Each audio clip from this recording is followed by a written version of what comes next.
I'm telling you guys, no matter how bad 2020 has been, nothing says Christmas like black fruit cake. This is my Aunt Grace's Belizean black fruit cake. It's light, it's moist. You see how black it is, right? And of course, the liquor is optional. Welcome to the Bare Pantry Show. If you want to learn how to cook in simple steps and have your dishes come out great the first time, then you're in the right place. Learn to make restaurant-style meals, comfort foods, and authentic Belizean dishes from basic ingredients.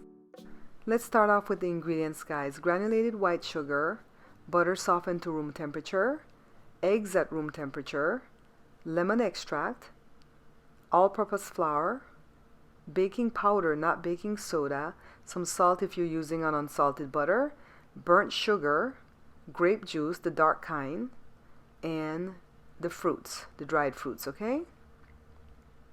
Now take a look in my book, Beans and Rice Volume 2. This is the recipe right here. Go ahead and screenshot this. And thanks to everybody who's picked up my book so far. Now this is the pan that I'm going to use. It's greased and floured, and I have parchment on the bottom. And this is a cookie tin, the large one, okay?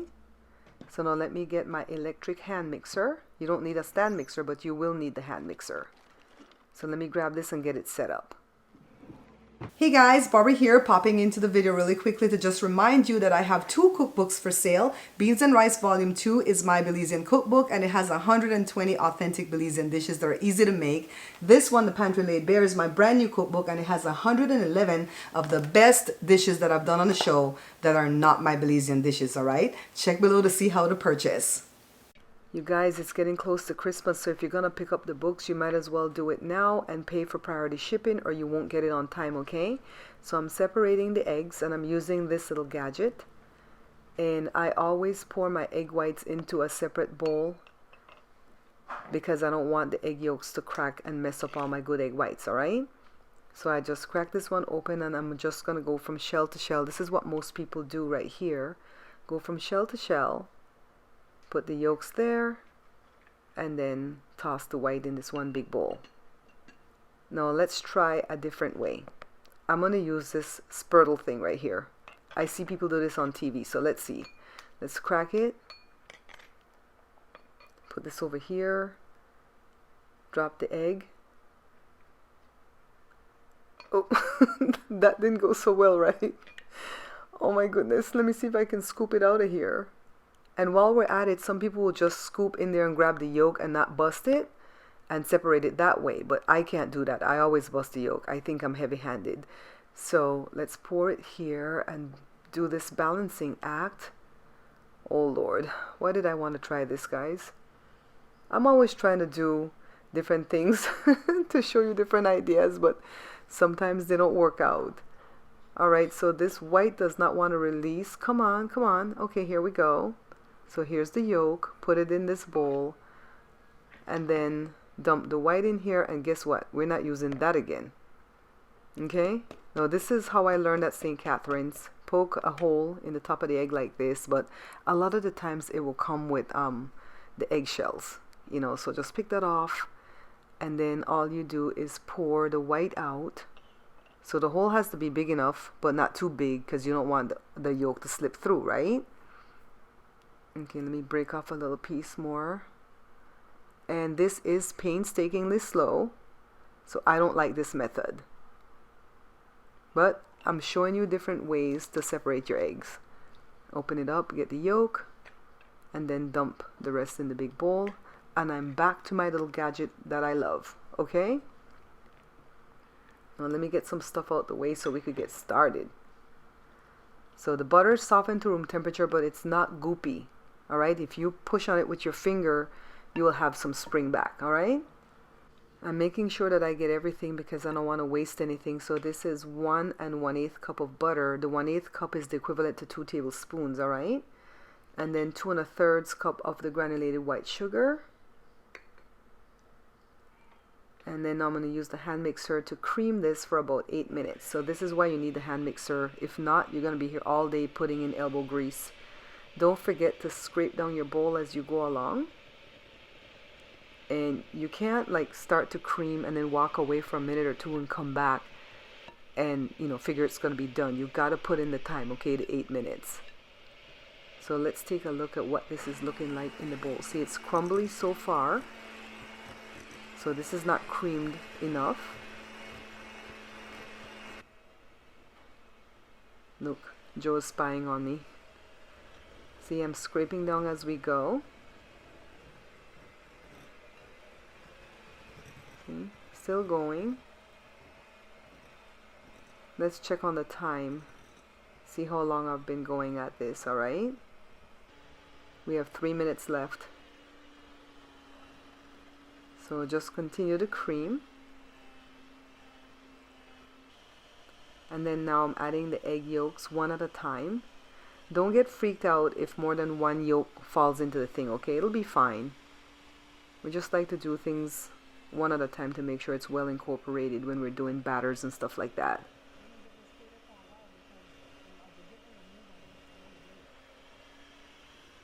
Okay.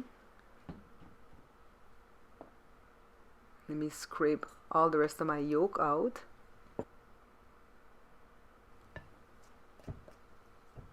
And see, I'm scraping off the spatula with another little spreader thingy. And then now I'm going to add my lemon extract. Okay, so it's not every batter that will use vanilla, okay? So just pay attention to that. Scrape this down really well. Looking pretty good. And just give this a blend again to mix in the extract. It smells good.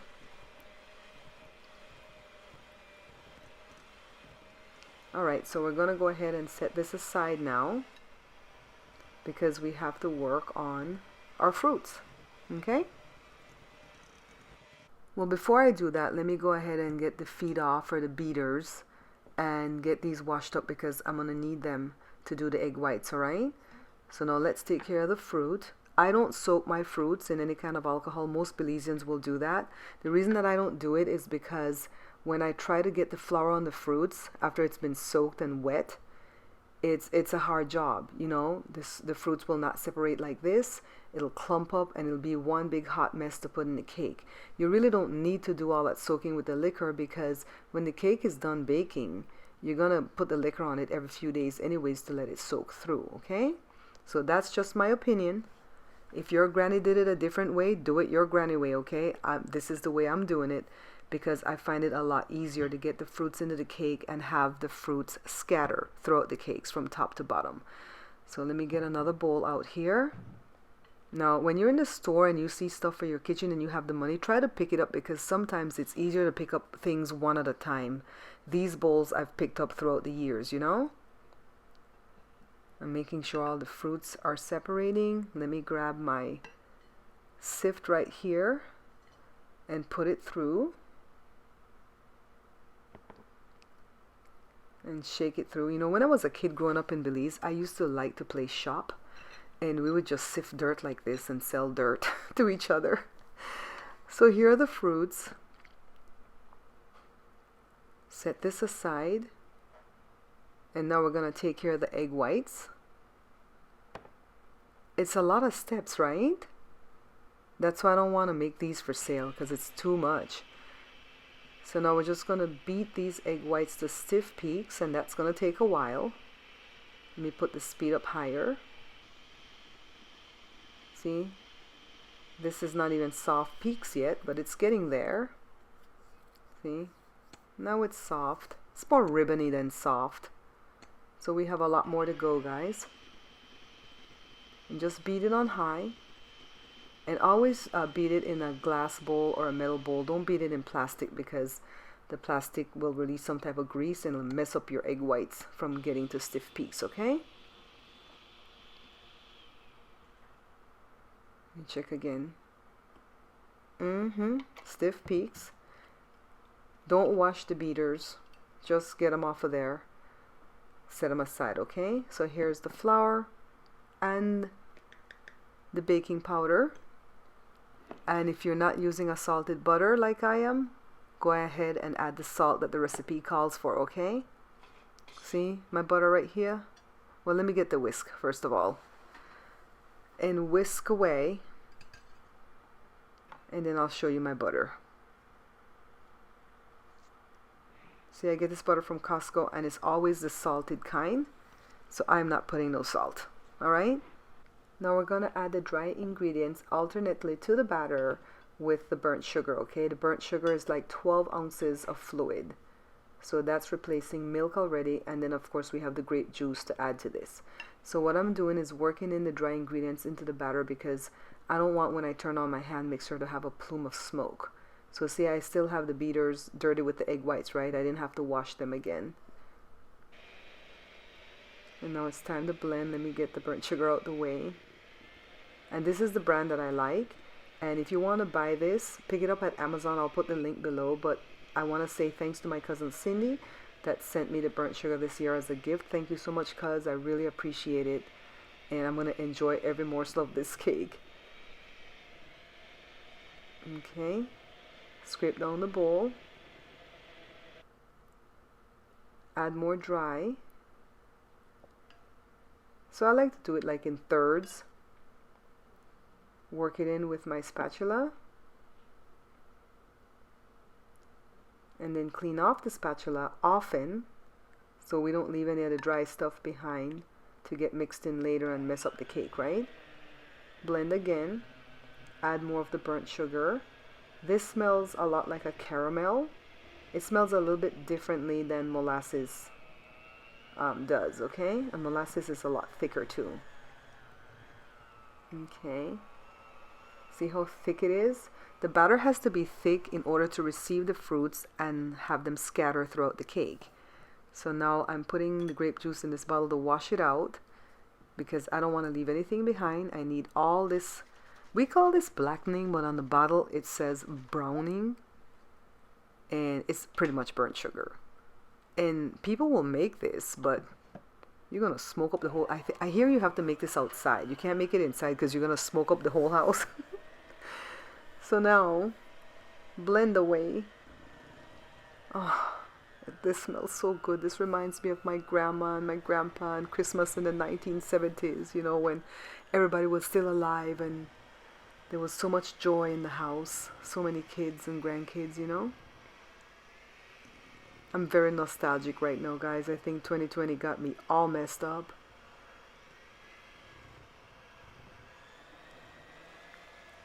So let me see if I have a little bit left in the bottle. Yeah, I do.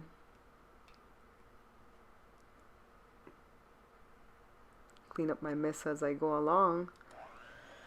And then just blend it a little bit more to make sure everything is well incorporated.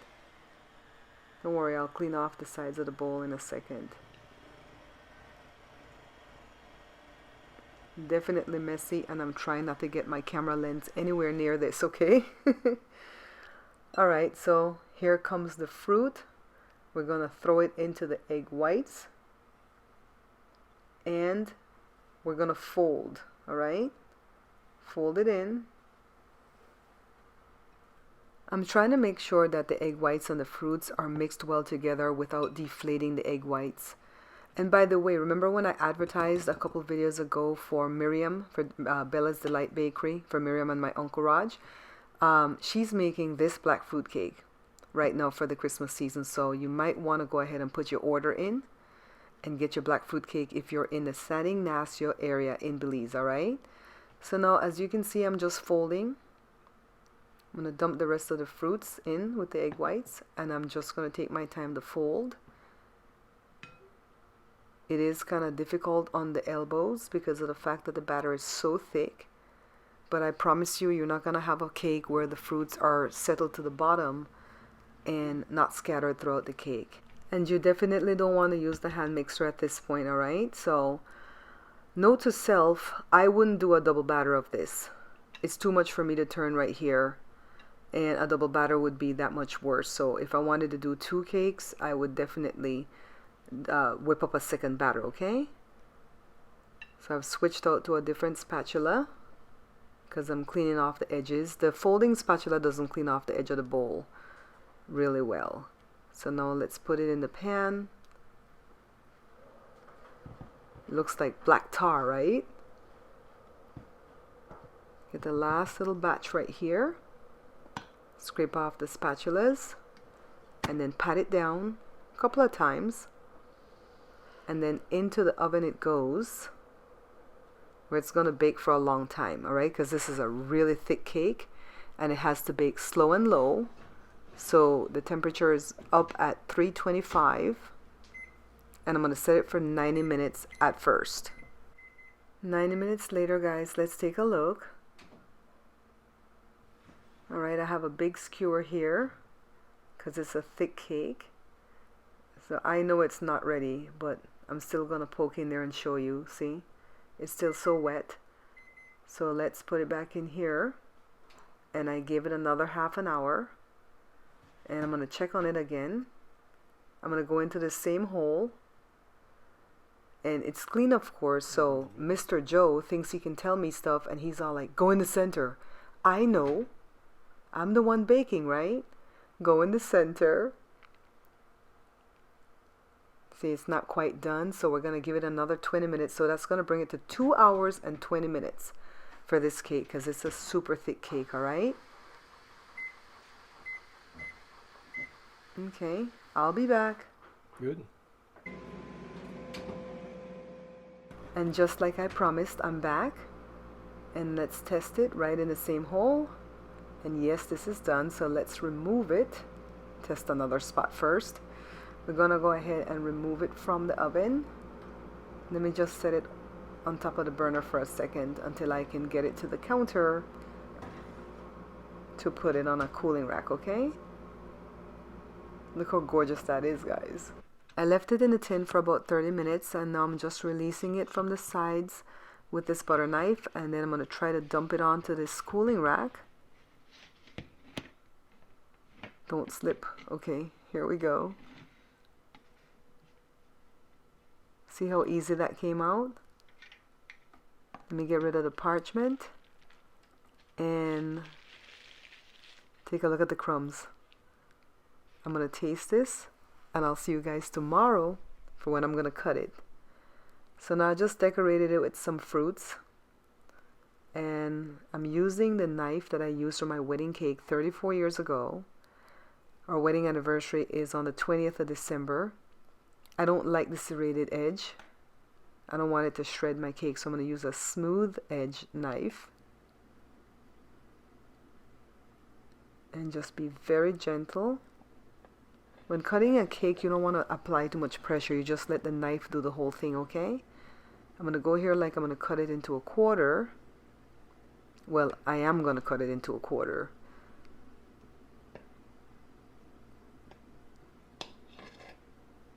And then we're going to cut this in half.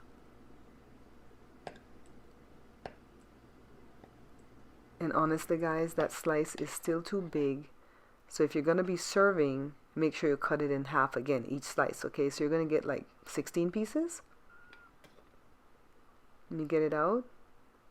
I always take out a big chunk to show you guys though, okay? Because you have to be able to see what's left. Look how dark it is. See all the fruits all over the cake? I feel so proud of my little old self.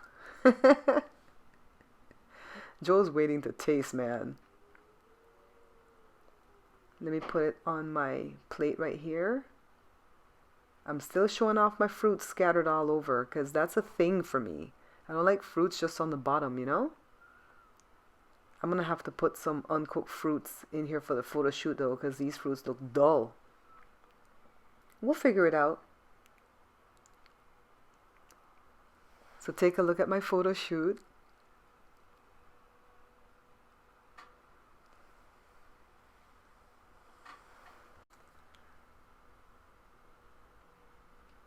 And then take a close-up look at the actual cake right here in the video. Gorgeous, right?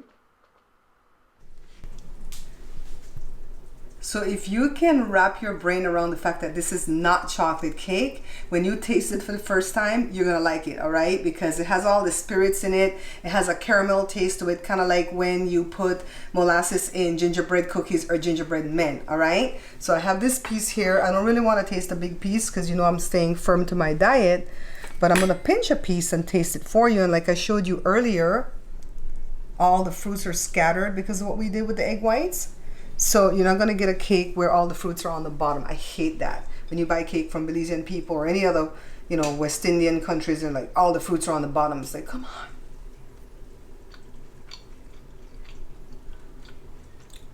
It tastes like Christmas in Belize. That's the best description. A lot of people, when I give them this cake for the first time, if I don't preface it and tell them what it tastes like exactly, they don't like it. But when I tell them all that I just told you, and they go with an open mind, it's like, okay, this is different. Okay. And then pretty soon they want to order one from Christmas for Christmas from me. I was like, I ain't making this for sale. So what I'm going to do to store it, I'm going to clean out my pan. This just got some of the, because we already had it in a pan.